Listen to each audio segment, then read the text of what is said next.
Hi friends, welcome to Kavitha's kitchen. இன்னைக்கு நம்ம கிச்சன்ல ரவா பீர்னி தான் செய்ய போறோம். வாங்க இந்த பீர்னி எப்படி செய்யறதுன்னு பார்க்கலாம்.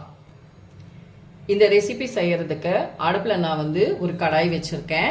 இப்போ இதுல நான் ஒரு 3 டீஸ்பூன் அளவுக்கு நெய் சேர்த்துட்டேன். இதுல நம்ம தேவையான அளவு முந்திரி பருப்பு மற்றும் உலர் திராட்சையை லைட்டா நம்ம வறுத்தெடுத்துக்கலாம்.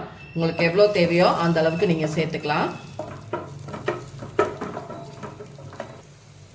இப்போ நமக்கு ரோஸ்ட் ஆயிடுச்சு. இதை நம்ம ஒரு சின்ன பவுல்ல எடுத்துக்கலாம். இப்போ இதுல ஒரு 1/4 கப் அளவுக்கு நம்ம ரவை சேர்த்துக்கலாம். ரொம்பலாம் ரவை தேவைப்படாது, நமக்கு 1/4 கப் அளவுக்கு போதும். கிட்டத்தட்ட இது 3ல இருந்து ஒரு 4 டீஸ்பூன் அளவுக்கு இருக்கும். இப்போ இதை நம்ம இதே நெய்ல நல்லா ரோஸ்ட் பண்ணி எடுத்துக்கலாம்.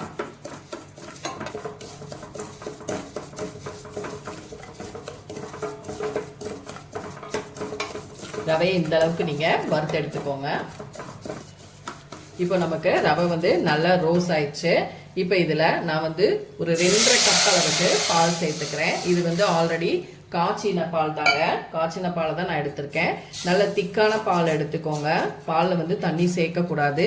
நல்ல திக்கான பாலாக 2.5 கப் அளவுக்கு, கிட்டத்தட்ட இது ஒரு 500 மில்லி இருக்கும் நான் எடுத்திருக்க பாலின் அளவு.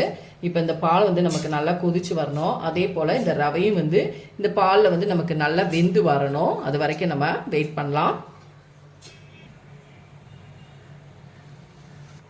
ஃப்ரெண்ட்ஸ் பாருங்க, நமக்கு ரவை நல்லா வெந்துருச்சு. அதே சமயம் நல்லா திக்காவாயிடுச்சு.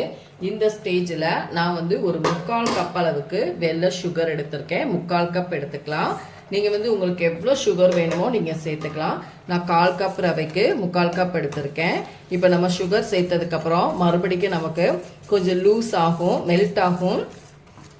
உங்களுக்கு பார்க்கும் பொழுதே தெரியும். நம்ம தண்ணி பாலில் ரவை போடும்போது எவ்வளோ தண்ணியாக இருந்துச்சு. இப்போ நல்ல ஒரு திக் கன்சிஸ்டன்சிக்கு வந்துருச்சு. இப்போ இன்னும் ஒரு 2 நிமிஷம் அப்படியே இருக்கட்டும், பார்க்கலாம்.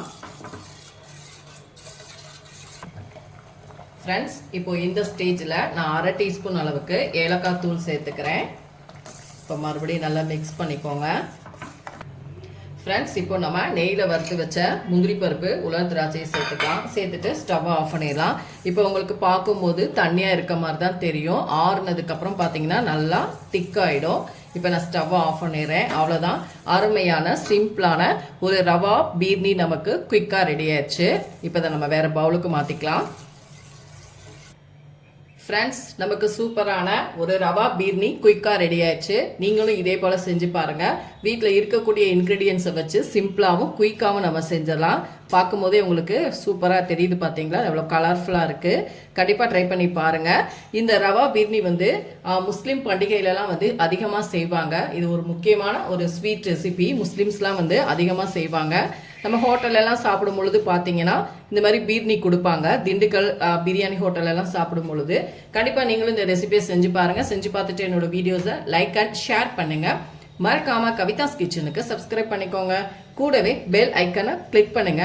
அப்போதான் நம்மளோட வீடியோஸ் எல்லாமே உங்கள் நோட்டிஃபிகேஷனுக்கு வரும். அடுத்த வீடியோவில் உங்களை சந்திக்கிறேன். தேங்க்யூ.